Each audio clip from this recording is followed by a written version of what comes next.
Hello there, thank you very much for joining me for this video. It is GCSE mock time soon, and some people have asked me about doing some coastal geography. Now this video I'm going to try and do in one take, and is mass movement, weathering, erosion, erosional landforms and transportation. There's no depositional landforms I'm going to do today. I'll save that for another one. This is primarily then aimed at GCSE, but of course A-level geographers, Key Stage 3 geographers, and anyone with any interest may find this useful in some way. So, it's pretty high tech, as you can see. I'm going to start with this. So, erosion, weathering and mass movement. So we begin with the idea that we have a cliff face. We've got some grass on the top of the cliff up there, and we've got high tide and low tide, or slightly more fancy, high water mark, low water mark. This then here is going to be the wave attack zone, the section of the cliff where there's going to be the processes of erosion attacking this cliff.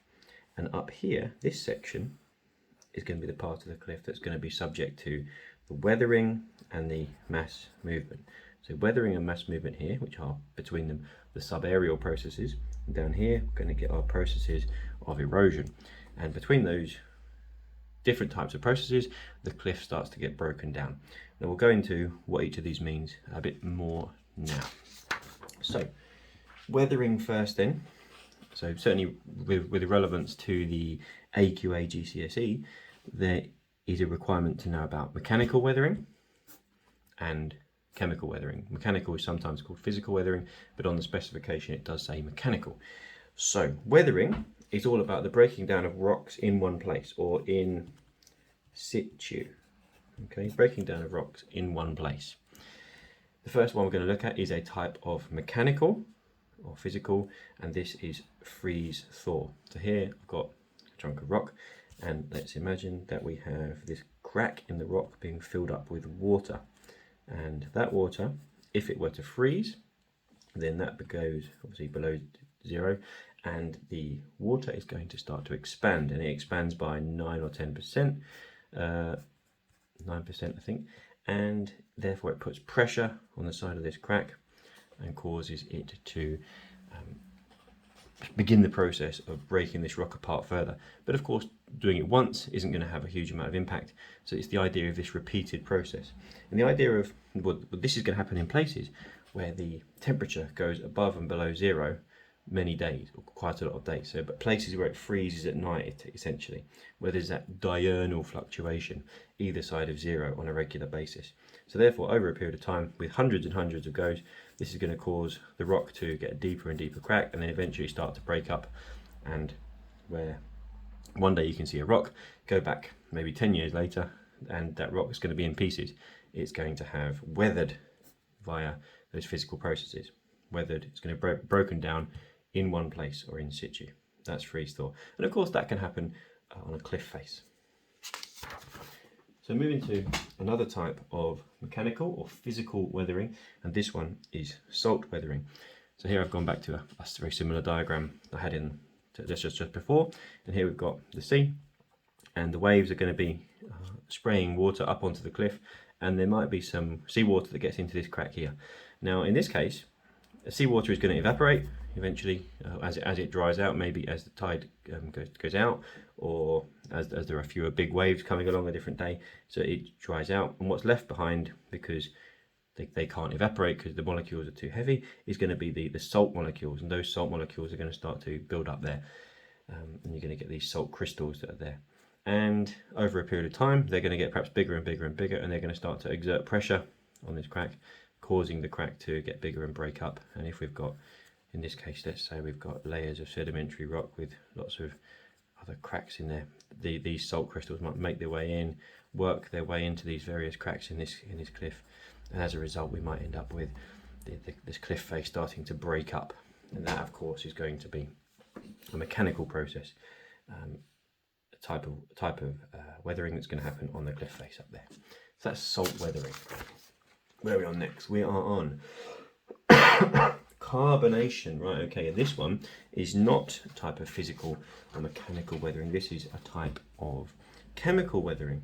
So here we've got chalk and limestone cliffs are affected by this quite a lot. These are our calcium carbonates, aren't they?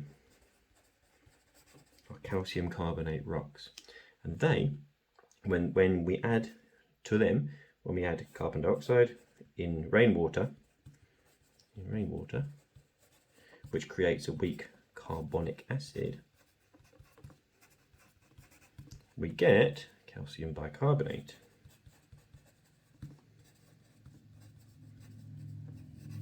And calcium bicarbonate, that is soluble. It is carried away in solution, and therefore we end up with the gradually weathering of the rock. Okay, so calcium. So we have chalk and limestone rocks in particular, which are the calcium carbonates. They are going to react with carbon dioxide, which is in rainwater or in water, creating carbonic acid. Then we get calcium bicarbonate, which is soluble, and that is a type of weathering via chemistry. Okay, there we go. Number 3. So let's move ourselves into mass movements then. So the mass movements, they're also, if I bring myself back to my previous piece of paper through my fancy system, as I say, these are going to happen up here, and these are going to work in combination. So we're going to get our different types of weathering, which we've just been through, those 3 types, and they're going to assist the mass movements to happen. So they're going to help with the breakup and the cracking up of this cliff face, which is going to cause ultimately bits to fall off, which is going to be the mass movements. So mass movements are the movement of the cliff face, in this case, under the influence of gravity. Okay, so we have, broadly speaking, 2 different types, where we're going to have what we might call slumped, which will be these ones, and then these ones over here are going to be ones that happen more in a straight line.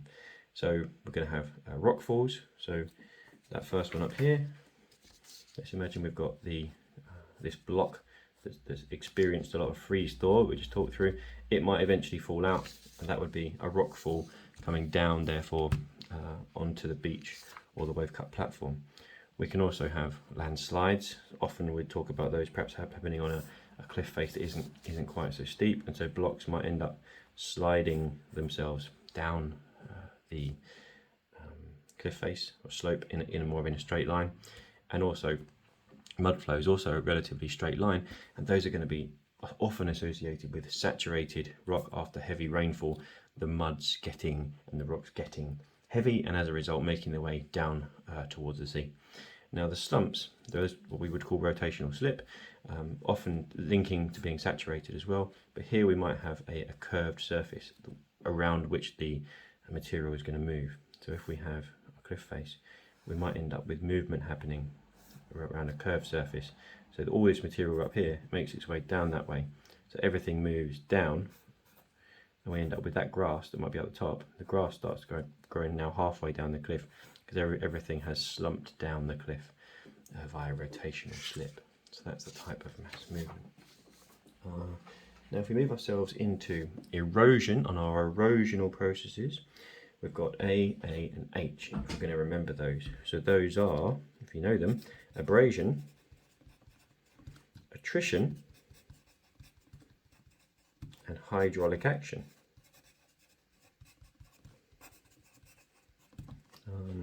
We also perhaps sometimes we would make it ash with the extra S in there, in which case we'd use the term solution as well. But certainly for the GCSE AQA purposes, that isn't mentioned in the specification. So let's draw ourselves that basic diagram again of our cliff with our grass on the top, just to be clear what we're talking about. So there's our cliff face, and this is the sea.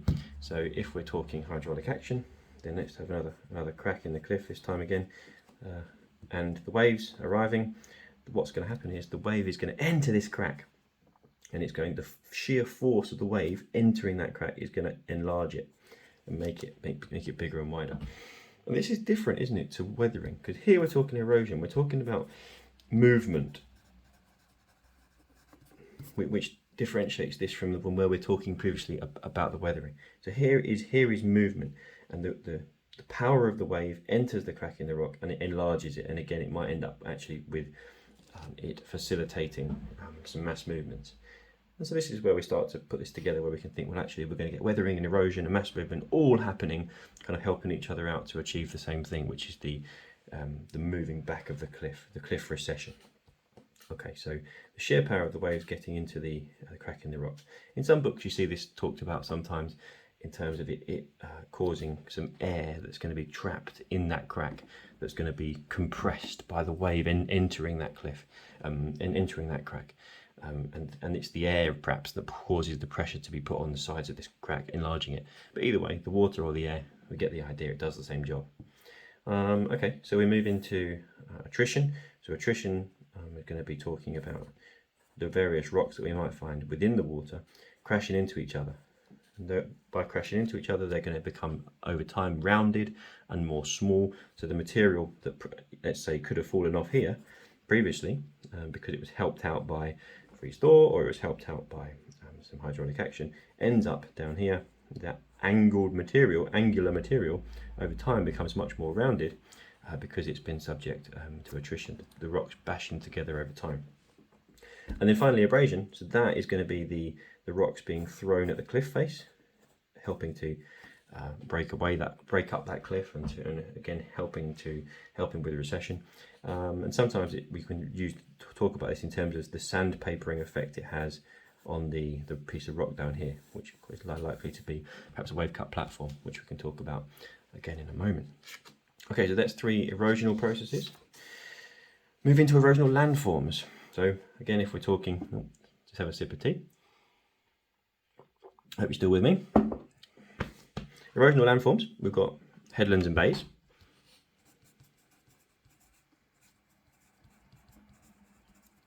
There's cliffs and wave cut platforms.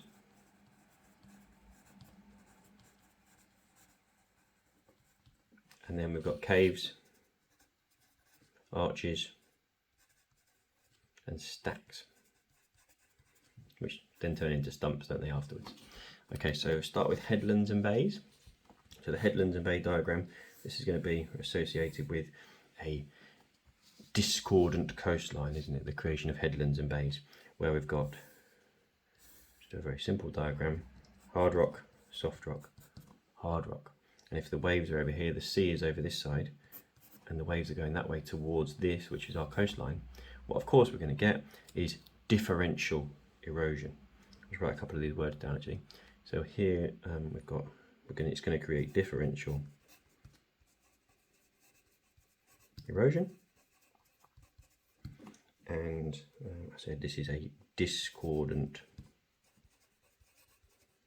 coast. Okay, so what we're obviously going to get is the erosional processes, the ones we talked about before. There's 3 erosional processes: abrasion, attrition, hydraulic action perhaps. They're going to be eroding all of this cliff, and they're going to erode the hard rock, the more resistant rock, a little bit, like that, and they're going to erode the softer rock much more. And that then is going to create a headland, 2 headlands there, and obviously then a bay. Okay. So therefore we're going to get this classic headlands and bays formation, and that may go on further on. Many of our other erosional landforms, such as stacks and things, we might find on the end of a headland, but we'll come to those in a moment. What you're classically going to find, and we're not going to dwell too heavily on depositional features now, but what you're classically going to find is there is going to be a beach we find in the bay. And this is where we get to probably top end GCSE, where you look for some top end answers. So you can then talk about waves and wave refraction. So if these are the successive crests of the waves arriving, moving this way towards the coastline, eventually they're going to start to match the shape of the seabed and the shape of the coastline. So therefore they start to get a bit compressed here as they approach the headland, and they start to stretch out as they arrive at the bay. So we end up, if I exaggerate this slightly for the purposes of the diagram, so we end up with them being more like this. And what this does is it means that the power of the waves gets concentrated onto the headlands, and the energy of the waves get dissipated in the bays, which is why we get the deposition. So if we say that length of wave there, A to B, by the time that wave has made its way, let's say a minute later, to be over here, there it is now, and you can see that A to B line has got much longer compared to that length there. It's now that long there, so that is a longer line. So therefore what's happening is that that length of wave is being stretched, and it's got less energy on any given moment on that wave. So therefore anything it might have been able to carry here, it can't carry over here. So it puts it down and we get deposition. A depositional feature, the most common one, is going to be the beach that gets formed inside the bay. Okay, and the concentration of the wave's energy onto the headlands means we're going to end up with some of the erosional features. Some of probably these are going to happen on the headlands, quite likely. So there's headlands and bays. Now let's move into cliffs and wave cut platforms. Okay, so what we have is an angled piece of rock. Let's say maybe this is some sedimentary rock that was formed on a seabed and was lifted up out of the sea via tectonic forces, and it just happens to be that it's at the coast. So let's draw a high tide and low tide there. So high tide, low tide, just there. And what's going to happen, of course, are three processes that we've just talked about of erosion, abrasion, attrition, hydraulic action. They are going to be eating away here in this wave attack zone. So they're going to be eroding here, creating a notch, a wave cut notch. And that notch will get deeper and deeper and deeper, and eventually this bit will fall in. So we therefore get the bottom of that bit of notch, and we start to get a vertical face here.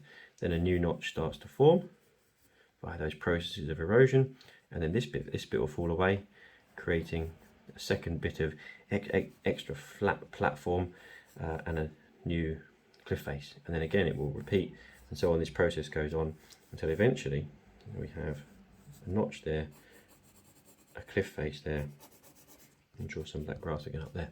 So therefore what's happened over time is that we have a wave cut platform being created. Now we recognise these platforms often because they've got seaweed on them. It's the place you go rock pooling, if you're interested in that sort of thing. I certainly am. Previous videos have you seen some of my rock pooling, finding belemnites in West Runton in Norfolk, for example. So we have a wave cut platform, we have a wave cut notch, we have a cliff face. Now depending on the hardness of this rock and the brittleness of this rock, you're going to get a vertical face. In this case, let's say it's chalk, and so that's going to create a vertical cliff face. So there's a wave cut platform which usually is kind of sloping up as you go inland, so therefore the process sort of slows down. The process of cliff recession will slow down over time.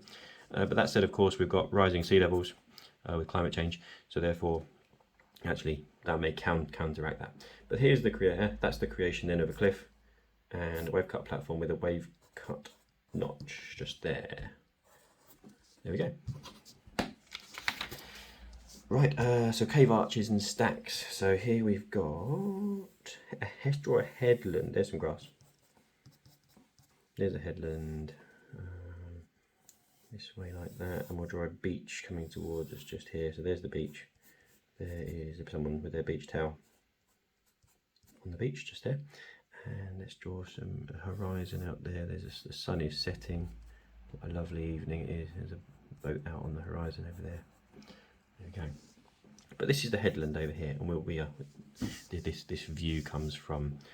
There we go. Oh, I think I missed it. There we go. And this view comes perhaps from the other headland, just along. If we've got, let's say this is some soft rock here, there's some harder rock over there. So what's going to happen, of course, as I mentioned before, we're going to get this wave refraction. So all the waves are going to be making their way in towards this headland, and that's going to cause a crack to form in the cliff. The crack in the cliff is going to get enlarged by those processes of erosion. And that crack is going to get deeper and deeper and deeper. It's going to form a cave eventually, and that cave, if a boat sails around the other side, there could be a cave on the other side of this headland as well, and those caves might meet. And if those caves meet, then what we're going to find is that eventually it's going to go all the way through, and we're going to end up with a hole in there. It might be an arch. Let's try a bit bigger. A nice arch there, and eventually the roof of that arch might fall in, and you might get left just with a stack just by itself. And that stack eventually might fall over. It might just be a stump that's left there. Sometimes you get a wave cut platform around the side of these as well. So the process, I've kind of made that diagram a bit messy now, but the process would be, and sometimes it's shown in diagrams in the book, where you have the crack, and then a cave, then the arch, and then the stack over here, and then at a stump. Certainly from AQA's purposes, cave arches and stacks is what's required. And also, when you're telling the story of that, it's important to know what's gone on and how you've gone from one to the next. And this may take hundreds of years for this process to go on. But how does it happen? Well, we thought I'd think about, in talking the story through, we're going to be talking about processes of erosion, perhaps the creation of little notches, kind of on the base of these features here. The notches would eat in away there, and whether those wave cut notches, there's going to be up the top of the cliff here, or making it less stable. There's going to be processes of weathering, and then mass movement. There's bits that fall off, and all sorts goes on. So this section at the bottom is going to be attacked by erosion, and up here is going to be weathering plus weathering and mass movement. Okay, right. That is a mess, that diagram. Hopefully you understood where I was going with it. Right, transportation processes. So how does, once all that erosion's happened, how does the material get moved along the beach? Well, the heaviest of material is going to roll along, isn't it? That's going to be traction, and then saltation is going to be those pebbles that can bounce along on the seabed. And then we're going to have a suspension. So some particles, the smallest particles, are going to be suspended, and that's going to be the process of suspension. If you go to the beach and you put your bucket into a wave and you pull out a bucket of seawater, then what you'll probably find is when you leave that bucket for a period of time, you realise that actually there's quite a lot of sand that's fallen to the bottom of that bucket, and you think, well, where's that sand come from? Well, the answer is, well, actually in that water you didn't realise it, but there was quite a lot of sand and maybe bits of shell and all sorts of things that are being held in suspension in that water. So we've got saltation, suspension, and solution is the other one. And solution is where we have dissolved minerals within the seawater, and that's most likely to be those calcium carbonates I mentioned previously. That's the chalk and the limestone, which might be dissolved within the seawater. Okay, 4 processes there, and we finish off, this is the last one, finish off with longshore drift. So let's draw a line across the middle here. This is going to be beach, that's going to be sea. So if we have an incoming wind and wave direction coming from there, so that's going to be our wave direction, which is directed by the wind. This means that when the wave is going to break onto the beach, it's going to go in the same direction as the wind and the waves. The wave goes up the beach, and that's going to be our swash. It's going to carry a particle of sand, in this case, from there up to the top of the arrow. It's going to be up there, and then the backwash is going to bring that material a bit further back down the beach. And this is the key thing. Some people get this wrong. You don't want to be drawing an arrow going over there now. Arrow comes straight back down the beach under the influence of gravity. Okay. Arrow, the backwash comes straight back down the beach under the influence of gravity. That is really important for this, to get this right. And then the next wave, it brings it back to there. The next wave comes in, bump, up there he goes, and then straight back down, and up again, and straight back down. So this gives us an overall direction of longshore drift. Okay, make sure we get that bit right about the backwash coming straight back down the beach under the influence of gravity. Right, that brings us to the end. Oh, that's 25 minutes. Hopefully there's still some people who are watching this. Well done if you are, thank you very much. Okay, so that's all for there. As I said before, I might do another one, depending on if anyone actually watches this. I might do another one which is going to relate to depositional features. Thank you very much, and goodbye.